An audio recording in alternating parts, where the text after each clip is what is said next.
This is a Tracking the Tropics update with a certified most accurate weather team at First Coast News. Good afternoon, everyone. Have you been outside? Have you felt the autumnal air?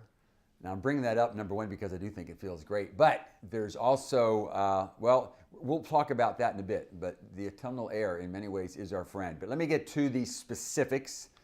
A lot of clouds, still kind of gusty out there, but it's not like Milton is hanging around. It is not. Milton is racing away. In fact, notice the Hurricane Center calling it post-tropical, and all that means is it has transitioned to where it's getting more of its energy from the upper levels, but probably the biggest you care about there. Notice that it's at 77.5 west. What's that matter? Well, our coastline is at about 81.5 west, so that means Milton is now 240 miles out over the open Atlantic and will continue to race away from us, and thus our weather conditions will continue to improve in quite a dramatic way.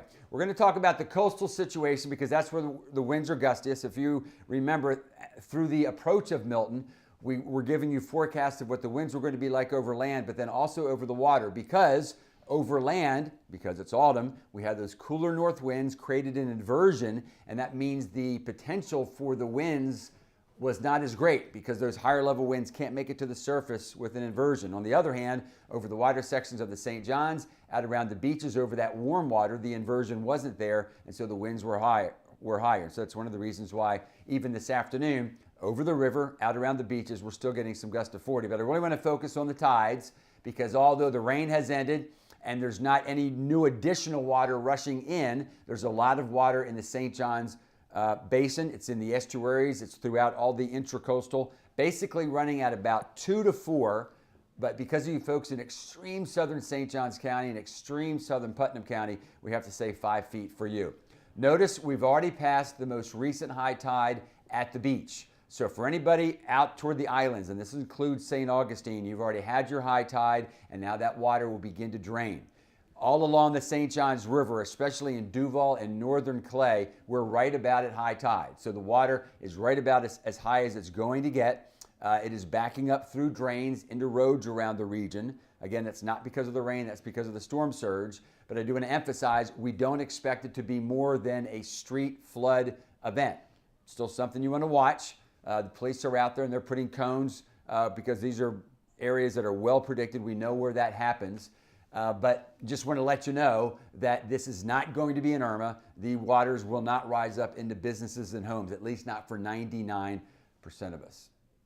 Okay, here's another look just at the tides. I do want to emphasize, of course, we're going to give you the tides way down south in Palatka and Willatka, but your tidal difference, and you folks know this, down there is only a few inches, so you're not going to have a big difference between high and low. On the other hand, to Main Street Bridge, for those of us in Duval, northern St. Johns, there's about a 2-foot difference, and that can be a big difference as far as whether or not it's just in the road or coming through your home or homes or businesses.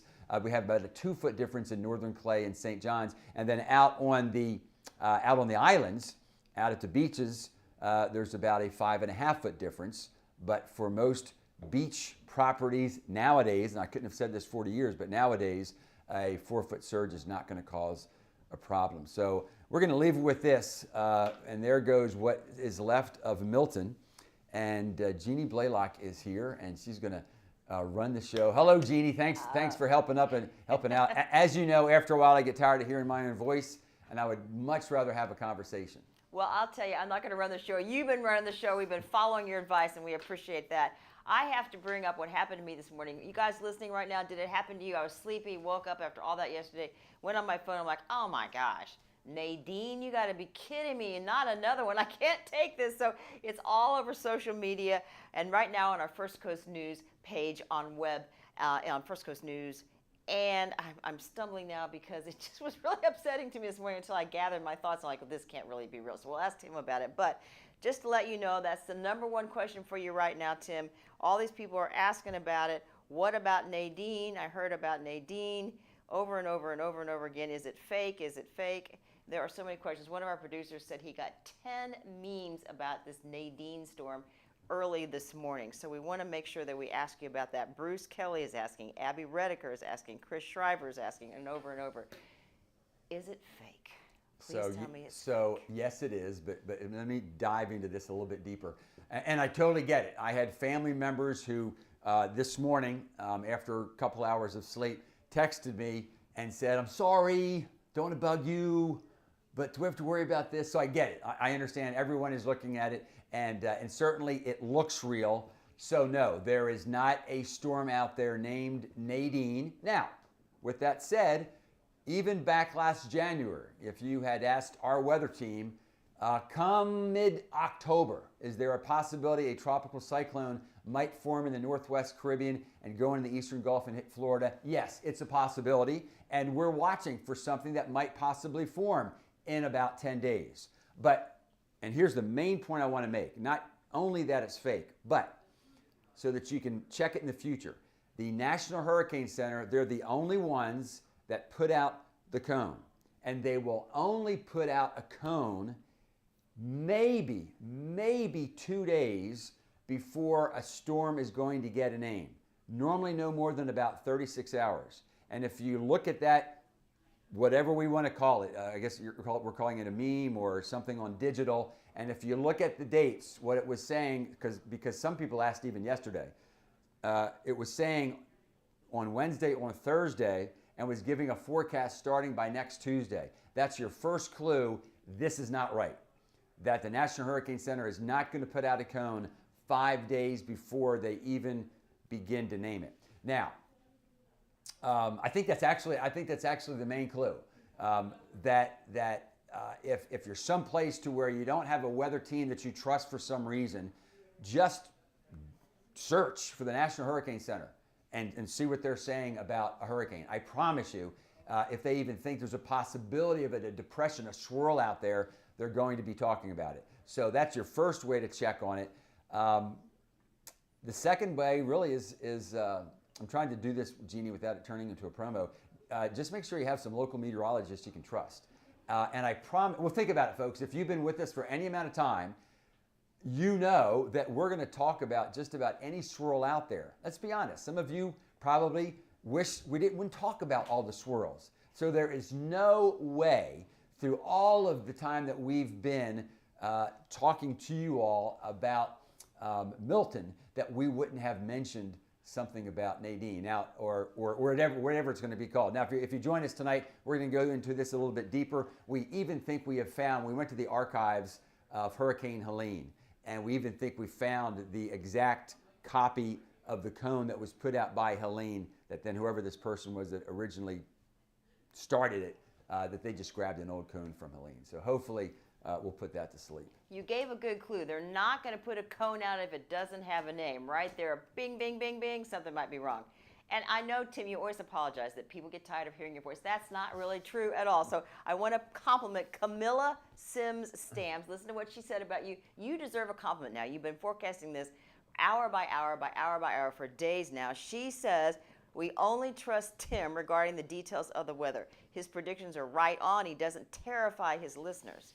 See, that's really important. That's We good to try hear. really hard That's here good not to to hear. scare everybody to death, but just to be realistic about what's going on. We're not trying to go, it's going to destroy everything. Here are the facts, and we're trying really hard to do that. So you can go right now on the Facebook page, First Coast News on Facebook, and tell us your comment or ask a question and join in with this discussion. So I wanted to ask you, how about Milton? Did he in any way help us avoid another hurricane this season? Well, certainly. And what Jeannie's alluding to, folks, is Milton took out at least a couple more degrees of temperature, and just think of that as took out some potential energy from large portions of the Gulf of Mexico. Milton, especially because now over our waters, the winds are strong out of the north. We've already seen our ocean temperatures drop a couple degrees. They're probably going to drop a couple more.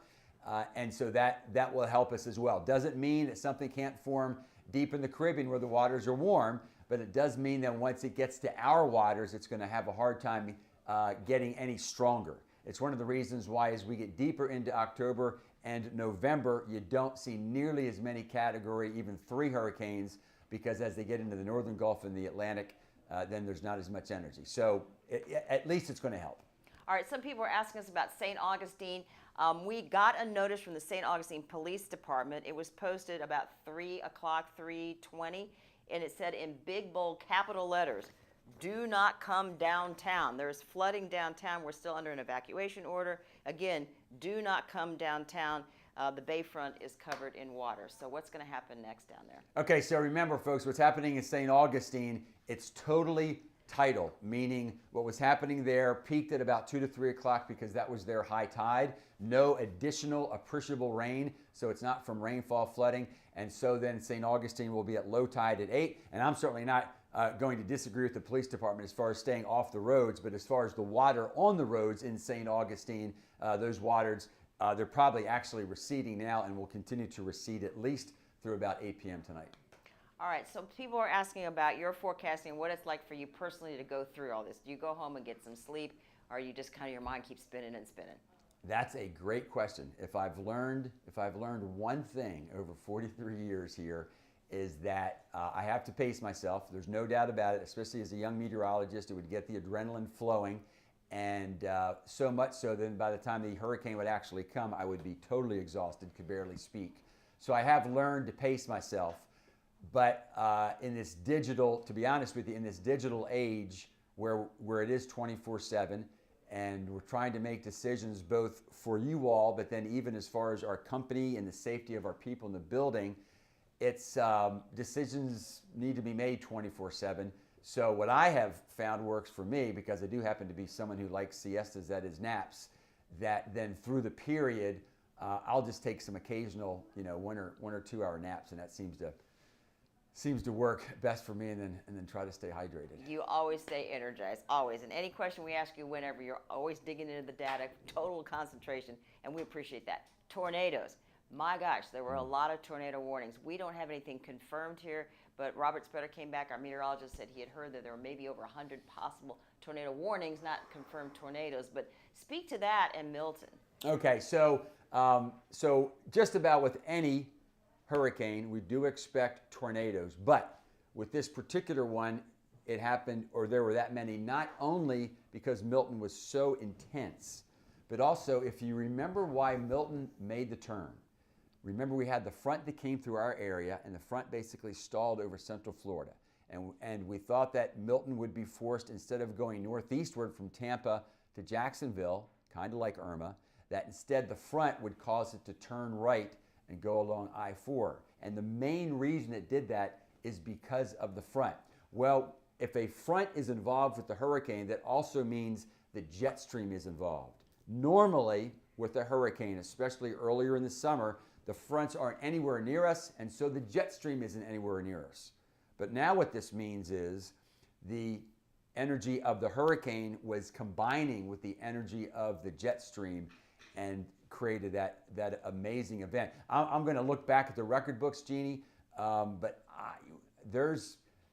I'm thinking all the way back to Beulah, 1967 in South Texas. You expect tornadoes, but you don't expect that many, and that many large, intense hurricanes that obviously produce some pretty tragic consequences. Well, when I got this morning, I looked out the window. We have a few branches here and there, but nothing compared to Helene. Our yard's not a mess like it was with Helene. So I know a lot of us are counting our blessings, and it's a beautiful place to be. And hurricane season makes me nervous these days. When I first moved here, 1998, I didn't worry about hurricane season, but I do now. So we're all in this together. We appreciate all of your coverage, Tim, and we're going to have a lot more details, as you said, starting on First Coast News tonight at 5. Tim, anything else you want to say to wrap it up? I would say thank you, everybody. We love your questions because it does help us as communicators, as forecasters, to know what are you concerned about. It's one thing to be looking at numbers, but then for you to actually tell us. And then also, hopefully, everybody, of course, thinks about those who got it exponentially worse on the West Coast. But I think we're going to have a nice autumnal weekend, so hopefully everybody can just get some rest. And if you're like me, I mean, I got up this morning, I have to keep checking myself because there's like this paint chip on, and I'm like, that's really bugging me. I'm like, Jeannie, how can you possibly bother because you have a paint chip in your house? And some people don't even have homes. So it's a way for us to, like I say, count our blessings. But thanks, Tim. Thanks, everybody, for joining us. See you at 5.